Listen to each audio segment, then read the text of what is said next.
Barrister Suman ভাইয়ের স্বর্ণাপন্ন হয়েছে সাধারণ মানুষ।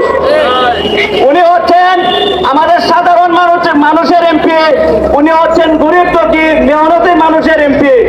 আপনারা জানেন উনি এমপি হওয়ার আগে দেশের বড় বড় মাফিয়াদের বিরুদ্ধে মামলা করেছেন, বড় বড় সন্ত্রাসীদের বিরুদ্ধে মামলা করেছেন, বড় বড় দুর্নীতিবাজদের বিরুদ্ধে মামলা করেছেন। উনি যেসব জায়গায় দুর্নীতি হয়েছে আপনারা জানেন উনি এইসব দুর্নীতিবাজদের বিরুদ্ধে সবসময় রুখে দাঁড়িয়েছেন। আপনারা জানেন ব্যারিস্টার সুমন ভাই এমপি হওয়ার পর, এবং আমি একটা কথা বলি, আমরা আমার জীবন জন্মের পর থেকে আমি যখন বুঝি কোন এমপি মন্ত্রী কি পরিমাণ বরাদ্দ পায় সেগুলো কিন্তু আমরা জানতাম না।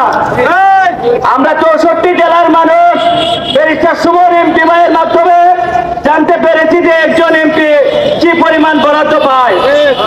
উনি কি পরিমাণ বরাদ্দ পান এই বরাদ্দ কিন্তু উনি ফেসবুকের মাধ্যমে জানিয়ে দেন।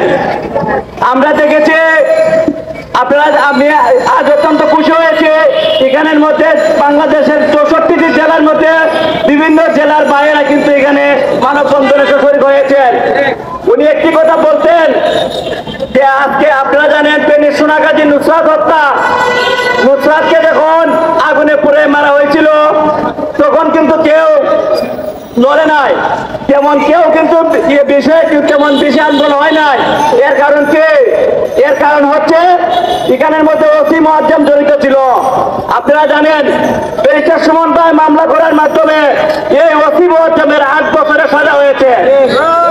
আপনারা আরো জানেন ব্যারিস্টার সুমন ভাই হচ্ছেন এমন একজন এমপি যিনি হচ্ছেন গরিবের বন্ধু, সাধারণ মানুষের বন্ধু। আপনারা জানেন এখন বৃষ্টির সময় চা শ্রমিকদের যখন চা পাতা উঠাতে কষ্ট হয় তখন উনি চা শ্রমিকদেরকে ওনাদের দুঃখ দূর করার জন্য উনি রিংকোট দিয়েছেন। উনি সাধারণ মানুষের কষ্টের কথা বুঝেন, সাধারণ মানুষের কথা উনি সংসদে বলেন। আমরা জানি না উনার কি অপরাধ ছিল যে উনাকে হত্যা করা হবে এরকম হুমকি দেওয়া হয়। তাও এই হুমকি দেশের মাধ্যমে আসে নাই, উনি জানেন চিঠির মাধ্যমে জানিয়েছেন।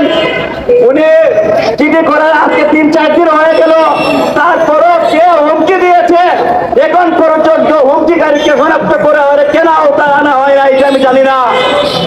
সরকারের কাছে আমার অনুরোধ অতি শীঘ্র তদন্তের মাধ্যমে যিনি হুমকি দিয়েছেন তাকে যেন আইনের আওতায় আনা হয় এবং তাকে যেন গ্রেফতার করা হয়। আপনারা জানেন এই হুমকিটি কার মাধ্যমে এসেছে? সরাসরি কিন্তু ওনার কাছে কেউ বলে নাই, ওনার কাছে ওসির মাধ্যমে। থানার ওসি যখন এসে বলে এমপি সাহেবকে যে এমপি স্যার আপনি একটু সাবধানে থাকেন, আপনার বিরুদ্ধে একটি চক্রান্তকারী দল এবং একটি সন্ত্রাসী দল মাঠে নেমেছে, আপনাকে যে কোনো সময় তারা খুন করতে পারে। থানার ওসি যখন এই কথা বলে তখন তো ভয়টা আরো অনেক বেশি বেড়ে যায়।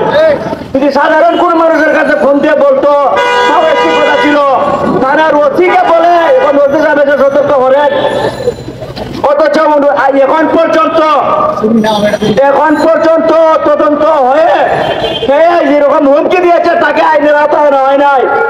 অত্যন্ত দুঃখের বিষয়, কি বলবো। এরকম একজন সৎ মানুষকে যদি সৎ মানুষ এবং গরিব দুঃখী মেহনতি অসহায় মানুষের পক্ষে যিনি কথা বলেন উনার মতো মানুষকে যদি এরকম হুমকি দেওয়া হয়, এবং আজকে প্রায় 4-5 দিন হয়ে গেল কে বা কারা হুমকি দিয়েছে তার নাম পর্যন্ত আমরা সামনে এসে বলতে পারি নাই। প্রশাসন, আইন প্রশাসনের দৃষ্টি আকর্ষণ করে বলছি অতি শীঘ্রই এটি তদন্তের মাধ্যমে সামনে আনেন। তাহলে আপনারা দেখছেন এখনো কিন্তু শুরু হয় নাই আন্দোলন। সারা বাংলাদেশে 64